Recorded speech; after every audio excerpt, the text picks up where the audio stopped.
talent pa talaga ang mga paper clips mo? Kasi, kaya nga tawag paper clip dyan dahil pang-ipit lang yan eh. Yan ang akala mo. Ang mga paper clips na ito, hindi lang pang-ipit. Oh. Dumidikit din ito sa palad ko.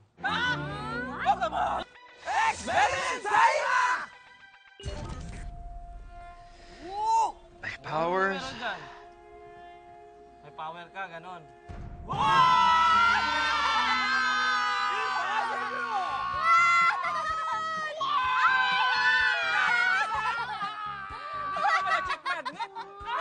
Magnet ka rin pala.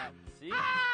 Ano guys, do you believe? I believe! Dahil yan sa neodymium magnet, the strongest magnets in the world. Nang tumalikod sila Hart, naglagay ako ng nasabing magnet sa aking kamay para palabasing magic trick ang lahat. Pagkatapos, saka ko itinapat ang mga palad ko sa nagkalat na paperclip.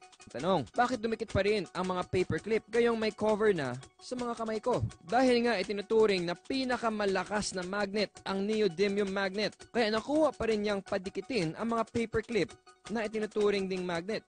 Ang magnet by definition are materials that have magnetic poles and attract metal objects such as paperclips. Sa experiment na ito, dalawang magnet ang nagtagpo at kahit hinarangan pa ng kamay, malakas pa rin ang hatak ng neodymium magnet dahil maging sa katawan ng tao, ang ating dugo ay nagtataglay din ng iron, isang elemento na may hatak din sa magnet. I believe. Chris, ano yung Yes, ginagawa mo? Hardy. Papakita ko sa'yo ang aking sinking paperclip. Paano mo ba yan ipapasync without touching?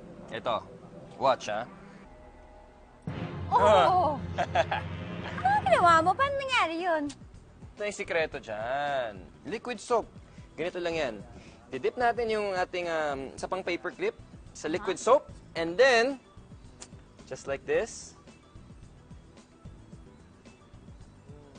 Wow it naman! drops. Pwede mo ba i-explain sa akin? Paano ba nangyari yun? It's all about surface tension. By definition, surface tension is a contractive tendency of the surface of a liquid that allows it to resist an external force. Para itong nagsisilbing balat sa tubig, kung saan kaya niyang palutangin ang anumang bagay na mas magaan o mabigat. Sa puntong ito, magaan ang paperclip natin. At dahil katamtaman lang ang tubig, tama lang para sa gaan o bigat ng paperclip, kaya nagawa niya itong panitilihing nasa taas ng tubig o naka-float. Ibig sabihin, parang nakapatong sa balat ng tubig ang ating paperclip. Pero nang mahaluan na ito ng liquid soap, the soap breaks the skin and the paperclip sinks. I believe. Galing na!